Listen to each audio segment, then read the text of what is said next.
आदाब, मैं हूं मुमताज आलम रिजवी। बात करूंगा ईवीएम की। जी हां, ईवीएम को लेकर के जितना गुस्सा है, आपने शुरू के 10 सेकंड के फुटेज में देखा कि लोग कितना गुस्सा थे, किस तरीके से ईवीएम को पटक रहे थे। और जो ट्वीट किया गया है उसमें यह लिखा गया है कि यह बीजेपी के लीडर की गाड़ी में ईवीएम मौजूद था।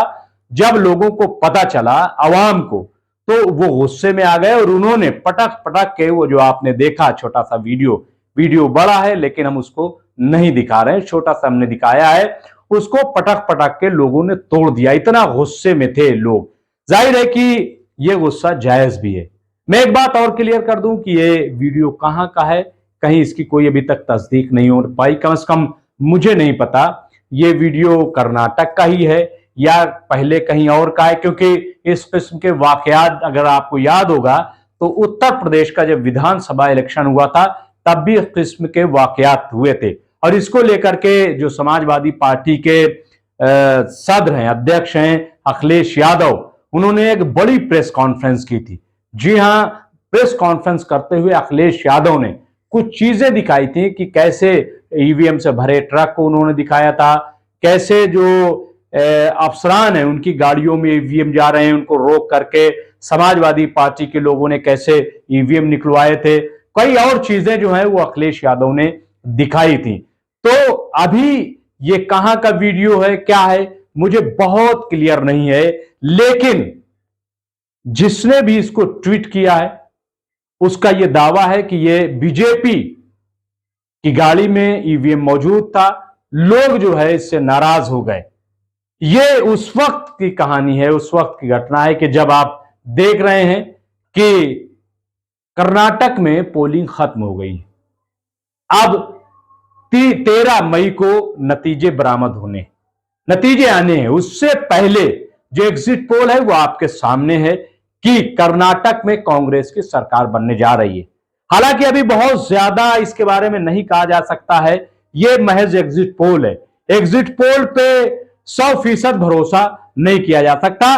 और मैं इसलिए बात कर रहा हूं क्योंकि अभी हमने इस सिलसिले में जब कांग्रेस के लीडर से बात की थी, जो कि कौमी तर्जुमान है मीम अफजल साहब से, तो उन्होंने भी ये कहा था कि मैं ओपिनियन पोल या एग्जिट पोल पे बहुत ज्यादा यकीन नहीं करता जब तक कि नतीजे सामने ना आ जाएं।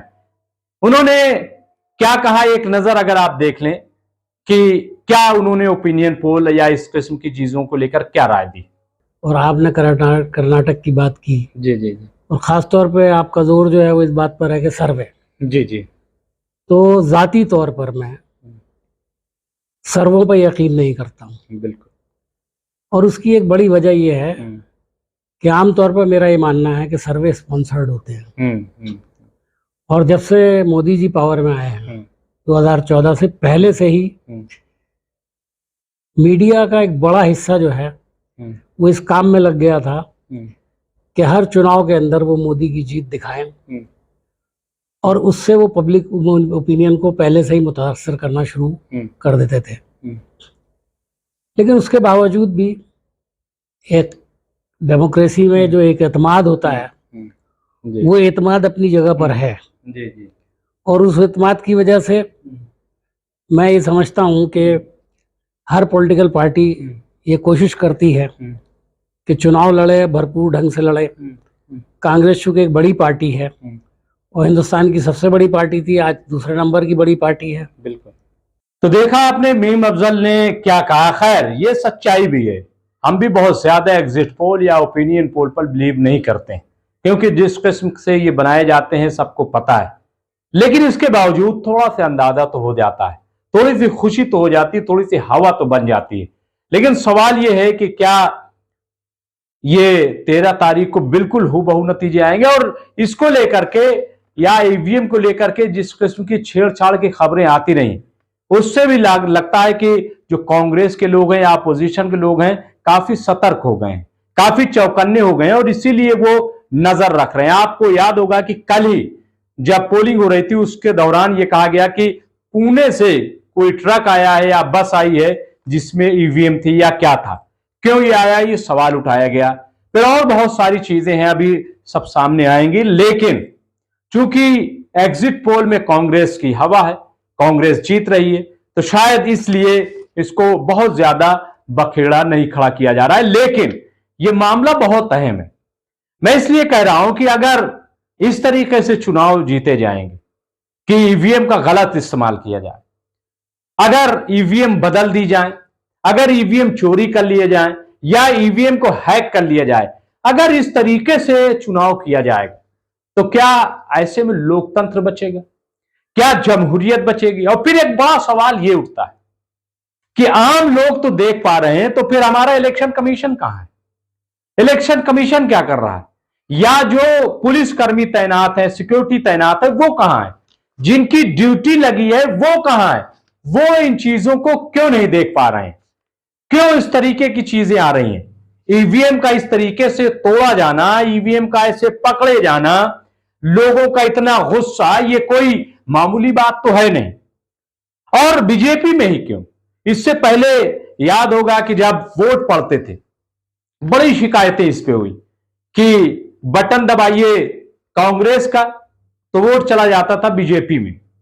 ये आसाम में भी ये चीज सामने आई, ये मध्य प्रदेश में भी 2-3 जगह सामने आई थी, कई जगहों पे और सामने आई।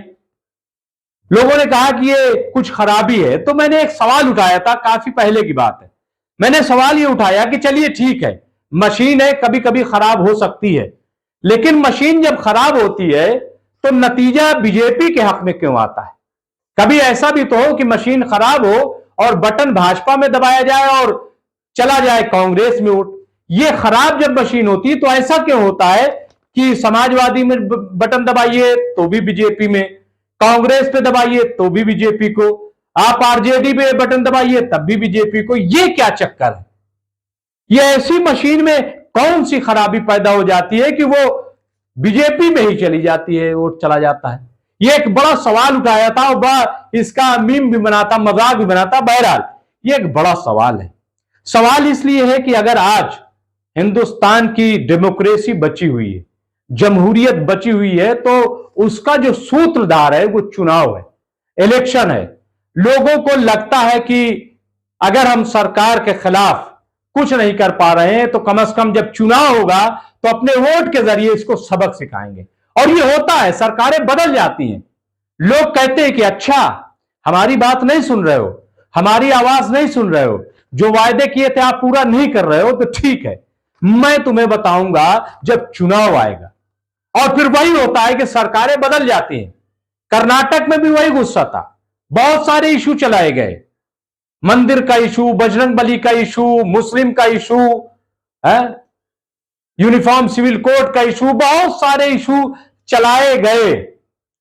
लेकिन जो लोगों में गुस्सा था महंगाई को लेकर के, जो लोगों में गुस्सा था बेरोजगारी को लेकर के, जो लोगों में गुस्सा था लॉ एंड ऑर्डर को लेकर के, और जो लोगों में गुस्सा था बजरंग दल को लेकर के, माफ कीजिएगा, वो गुस्सा इस तरीके से लोगों ने निकाला। लेकिन अगर ईवीएम से छेड़छाड़ हो गई तो गुस्सा निकालने का क्या फायदा होगा? लोगों का एतमाद कम हो जाएगा चुनाव प्रक्रिया पर, और जब चुनाव प्रक्रिया पर एतमाद कम हो जाएगा तो क्या हाल होगा आप बताइए। आखिर एक बड़ी वजह तो है ना कि लाख कोशिश के बावजूद अभी हम 65 और 70% पोलिंग तक ही पहुंच पा रहे हैं। 80%, 90% पोलिंग क्यों नहीं हो रही? 100% पोलिंग क्यों नहीं हो रही? क्यों भाग नहीं ले रहे हैं लोग? क्यों 30% लोग जो है वो लापरवाह नजर आते हैं, वोट देने नहीं जाते हैं? क्यों ऐसा है? क्या वजह है? क्यों दिलचस्पी नहीं है? तो अगर ज्यादा सूरत हाल लोगों को जब यह लगने लगेगा कि वोट देने का फायदा क्या है, वोट हम किसी को देते हैं, जाता किसी को है, वोट हम किसी भी ईवीएम में देते हैं और गिनती जब होती है तो कोई दूसरा ईवीएम होता है। अगर यह सब सूरत हाल रहेगी तो जाहिर है कि इससे डेमोक्रेसी कमजोर होगी, और जब डेमोक्रेसी कमजोर होती है तो पाकिस्तान का हाल देख लीजिए, वहां क्या हाल है। पाकिस्तान भी जब तकसीम हुआ हिंदुस्तान, तो जाहिर है पाकिस्तान बना, वो भी एक जमहूरी मुल्क बना, लेकिन जाहिर है कि इस्लामिक मुल्क बना जैसा कि दावा किया जाता है। हालांकि आज तक वहां कोई इस्लाम नाम की चिड़िया भी नजर नहीं आई, और डेमोक्रेसी का तो खैर जनाजा ही निकल जाता है। वो अभी आप देख रहे हैं कि इमरान खान का क्या हाल है, किस तरीके से, और ऐसा लग रहा है कि पाकिस्तान में मार्शल लॉ लग जाएगा। तो इसलिए हम कह रहे हैं कि हमें सीखना भी चाहिए कभी कभी।